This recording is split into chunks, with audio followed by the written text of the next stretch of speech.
Students welcome to the class of physics. आज का lecture start करने से पहले हम लोग इससे पहले जो लास्ट लेक्चर में आप लोगों ने स्टडी किया उसको रिव्यू कर लेते हैं। In the last lecture students we have studied about Coulomb's law. Coulomb's law को आप लोगों ने उसकी स्टेटमेंट में ये कहा था कि फोर्स ऑफ अट्रैक्शन और repulsion between two charges is directly proportion to product of magnitude of their charges and inversely proportion to square of distance between them। उसके बाद आप लोगों ने इसके लिए मैथमेटिकल फॉर्म लिखी थी कि Q1 Q2 divided by R square. उसके बाद स्टूडेंट्स आप लोगों ने इसको फर्दर एक्सप्लेन किया था और आप लोगों ने कूलम्स लॉ की वेक्टर फॉर्म देखी थी और फाइनली आप लोगों ने इफेक्ट ऑफ मीडियम देखा था। आप लोगों ने ये कहा था कि अगर दो चार्जेस हैं उनके दरमियान वैक्यूम है तो फोर्स ऑफ अट्रैक्शन या रिपल्शन वो डिफरेंट होगी, और अगर उन्हीं दो चार्जेस के दरमियान कोई मीडियम आ जाएगा तो फोर्स ऑफ अट्रैक्शन या रिपल्शन डिफरेंट हो जाएगी। This is called as a shielding. और अगर आप लोगों को याद हो तो in a very first lecture हम लोगों ने ये चीज़ डिस्कस की थी कि जब हम लोग कूलम्स फोर्सेस और ग्रेविटेशनल फोर्सेस को कंपेयर कर रहे थे तो हम लोगों ने ये कहा था कि कूलम्स फोर्सेस को शील्ड किया जा सकता है जबकि ग्रेविटेशनल फोर्सेस को शील्ड नहीं किया जा सकता। तो वो शील्डिंग बेसिकली यही थी।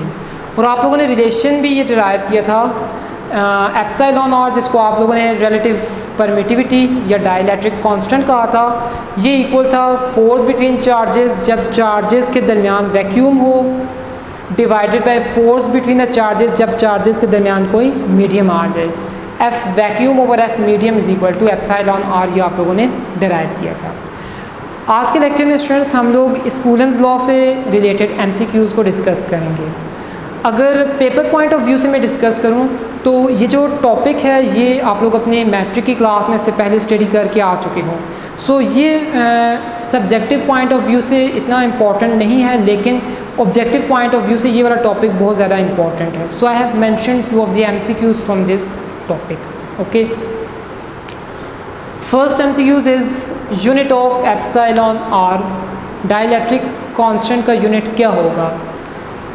अगर आपने किसी भी चीज़ का यूनिट देखना हो तो उसकी मैथमेटिकल फॉर्म पे चले जाएं। From this mathematical form I can see that epsilon R is the ratio between two forces. तो अगर दो फोर्सेस के दरमियान रेशो है, इस फोर्स का भी यूनिट न्यूटन, इसका भी unit newton, so newton cancels with newton and you will get epsilon R as unitless. So I have mentioned here that unit of epsilon r is actually unit less. Okay. Second is dimensions of epsilon naught. Epsilon naught है क्या? This is permittivity of free space। आप लोगों ने Coulomb's law पढ़ते हुए इस चीज़ को देखा था। इसके आप लोगों ने डायमेंशंस निकालने हैं, आपको यूनिट इसका पता है, आप लोगों ने कूलम्स लॉ में देखा था कूलम स्क्वेयर पर newton metre square is its unit. तो मैं इसके डायमेंशन निकालता हूँ। अगर मैं कूलम को देखूँ, कूलम होता है एम्पियर सेकंड के equal. How it is equal to ampere second? You know that current is equal to charge divided by time. From here charge is equal to current into time. Current का unit ampere, time का unit second. Okay, then newton has base units KG metre पर second square. So सारी की सारी values उठा के मैं यहाँ पे पुट करूँ, चूँकि कूलम का स्क्वेयर है so ampere square second square, newton की जगह केजी मीटर पर second square and then again metre square. So ये सेकंड स्क्वेयर जो है ये इधर डिनोमिनेटर से यहाँ पे न्यूमिनेटर में आ जाएगा according to mathematics rule. So ampere second square numerator में मैंने लिख दिया, KG as it is metre multiply by metre square metre cube. Okay, अब सिंपली आप लोग मल्टीप्लाई कर दें ampere square second power 4 KG into metre cube. So ये जब केजी मीटर क्यूब ऊपर जाएंगे न्यूमिनेटर में तो इनकी पावर्स के साथ माइनस आ जाएगा। अब from here you can write dimensions as m power -1, l power -3, t power +4, a power +2। Okay, third MCQs is attractive forces are conventionally। Keep in your mind students that repulsive forces को हमेशा positive लिया जाता है और attractive forces को हमेशा negative लिया जाता है। So attractive forces are conventionally negative. Okay, next is Coulomb's force between two charges is 78.5 Newton in air.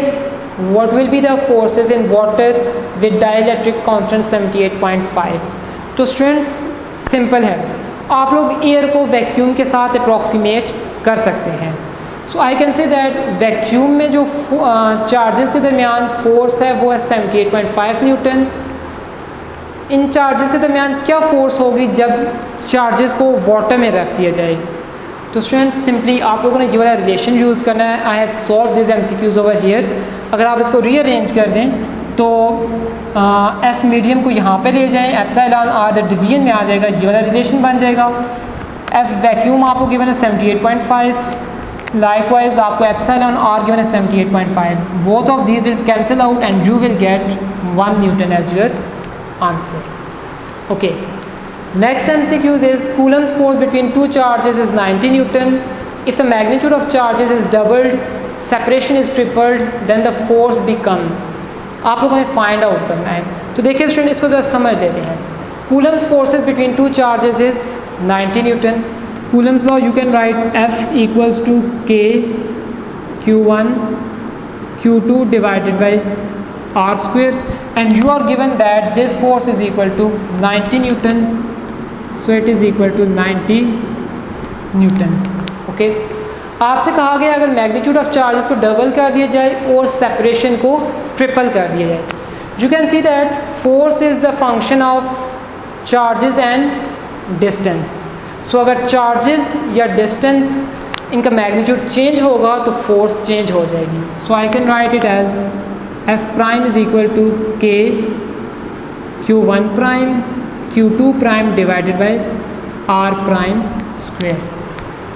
Magnitude of charges is doubled, मतलब चार्जेस का मैग्नीट्यूड डबल्ड हो गया. इसका मतलब Q1 prime is equal to 2 times Q1, Q2 prime is equal to 2 times Q2 and R prime distance के बारे में आपको सेपरेशन के बारे में इंफॉर्मेशन है वो ट्रिपल्ड हो गई है.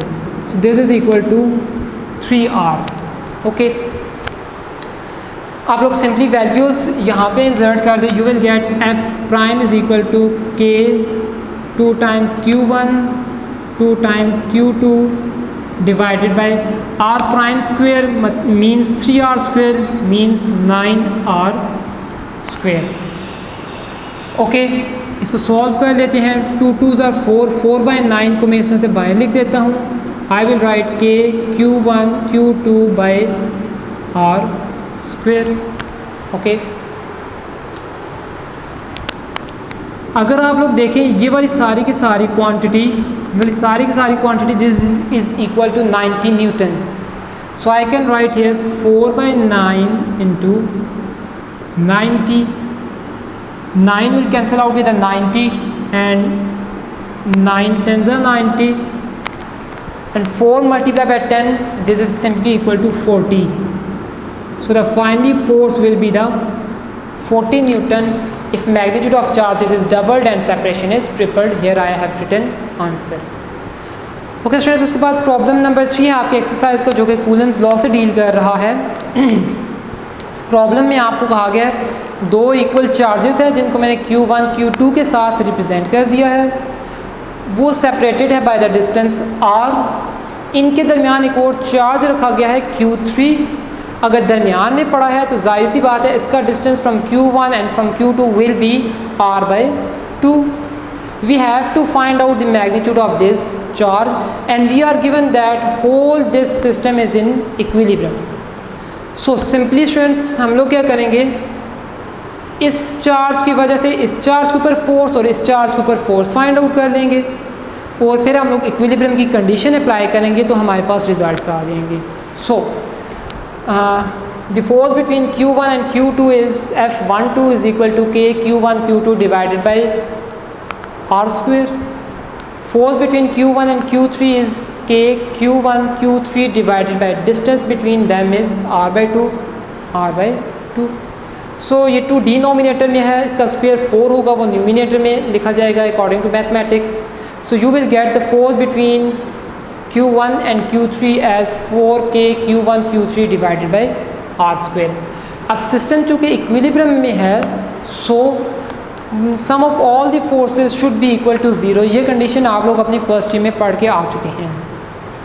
If sum of all the forces equal to zero then मेरे पास ये वाली दो फोर्सेज हैं F12 and F13, so both of these forces will be equal to zero and F13 को मैं इक्वल के साइड लेके आ जाता हूँ, विद नेगेटिव साइन आ जाएगी। अब सिंपली आपको F12 की भी वैल्यू पता है, F13 की भी वैल्यू पता है, वैल्यूज़ इंसर्ट कर दें।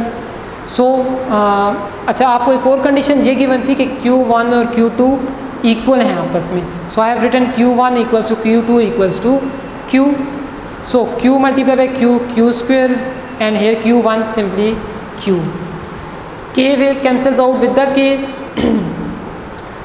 and here I have Q square, this Q square will cancels out with a Q, R square cancels out with a R. Finally आपके पास जो रिजल्ट बचेगा that will be Q3 will be equal to minus Q by 4। जब आप लोग इस -4 को इधर डिवीजन में ले जाओगे so you will get Q3 is equal to minus Q by 4। This is your answer. ये वाला स्टूडेंट्स जो न्यूमेरिक ये वाला जो प्रॉब्लम है ये 2017 के बोर्ड के पेपर में अपीयर हो चुका है, सो आई रिकमेंड यू कि आप इसकी खुद भी प्रैक्टिस करें, इसको अच्छे से समझ भी लें। ओके, लास्ट MCQs है आपका, लास्ट प्रॉब्लम है जो आज हम लोग डिस्कस करेंगे। आपके एक्सरसाइज का प्रॉब्लम नंबर 1 है, उसमें आपको दो चार्ज बॉडीज़ के दरमियान फोर्स फाइंड आउट करनी है। First charge is 26 E is a charge on electron which is 1.6 into 10⁻⁻19 coulomb. Second charge is electron itself, distance आपको स्टेटमेंट में गिवन है। All that you have to do is to find the force by Coulomb's relation. K is a constant of proportionality and it has a constant value। सो आपने क्या करना है, simply सारी की सारी वैल्यूज़ यहाँ पे इंसर्ट कर देनी है और अपने रिजल्ट को डिराइव कर लेना है और अपने आंसर को बुक के आंसर के साथ मैच कर लेना है। In the next lecture students इंशाल्लाह हम लोग इलेक्ट्रिक फील्ड के बारे में स्टडी करेंगे। आई विल रिकमेंड यू कि आप लोग इससे पहले कि हम लोग नेक्स्ट लेक्चर अटेंड करें, आप लोग खुद एक बार उस टॉपिक को बुक से पढ़ लें, उससे गो थ्रू हो जाएं, सो दैट जब हम लोग ये टॉपिक पढ़ेंगे क्लास में स्टडी करेंगे तो आपको ज़्यादा अच्छे तरीके से समझ आएगा।